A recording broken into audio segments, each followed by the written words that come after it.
5 of history's creepiest pictures, and their equally disturbing backstories.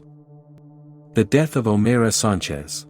On November 13, 1985, a volcanic eruption sent an enormous mudslide through the village of Armero, Colombia, trapping 13-year-old Omaira Sanchez in the debris.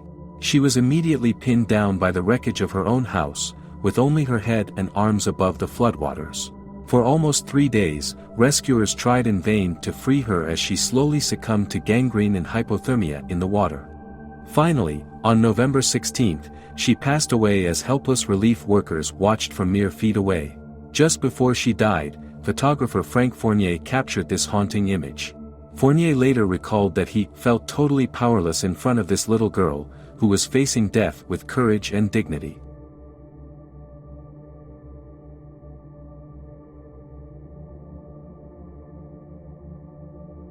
John Lennon and his killer. On December 8, 1980, John Lennon signs an autograph on his way out of his New York apartment building for a fan named Mark David Chapman, who would murder the iconic musician on this very spot when he returned home just a few hours later. As Lennon made his way back into the building at about 10:50 p.m., Chapman stepped out of the shadows and fired 4 shots into his back. Lennon was pronounced dead at Roosevelt Hospital some 25 minutes later. "He was very kind to me," Chapman later said of their encounter earlier in the night, "very cordial and decent man."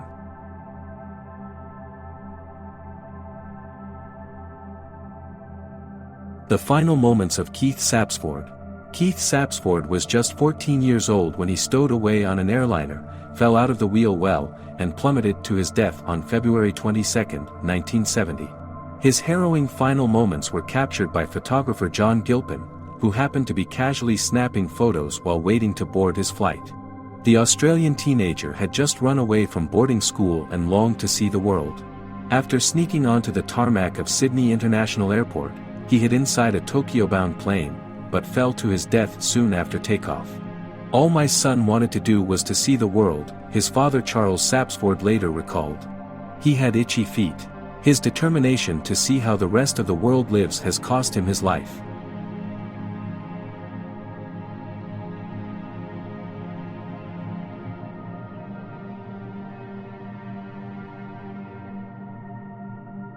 Beck Weathers, the frozen man of Mount Everest.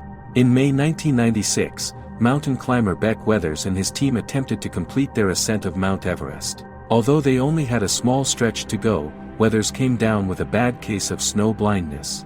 After getting stuck in a harrowing blizzard with a wind chill of 100 degrees below zero, he fell into a hypothermic coma. Frostbite set in on his nose and hands, both of which were later amputated. Miraculously, he managed to survive, walk back to camp, and be airlifted for treatment. "Initially I thought I was in a dream," Weathers later recalled. "Then I saw how badly frozen my right hand was, and that helped bring me around to reality." The disappearance of Tara Calico and the creepy picture left behind. On September 20, 1988, Tara Calico vanished from the face of the earth. The 19-year-old left her New Mexico home to go on her daily bike ride, and never came back. Just before leaving, she jokingly told her mother she'd better come looking for her if she didn't return. To this day, she has never been found. But in June 1989, a mysterious Polaroid turned up in a parking lot in Florida, nearly 1,500 miles away from where Calico had disappeared.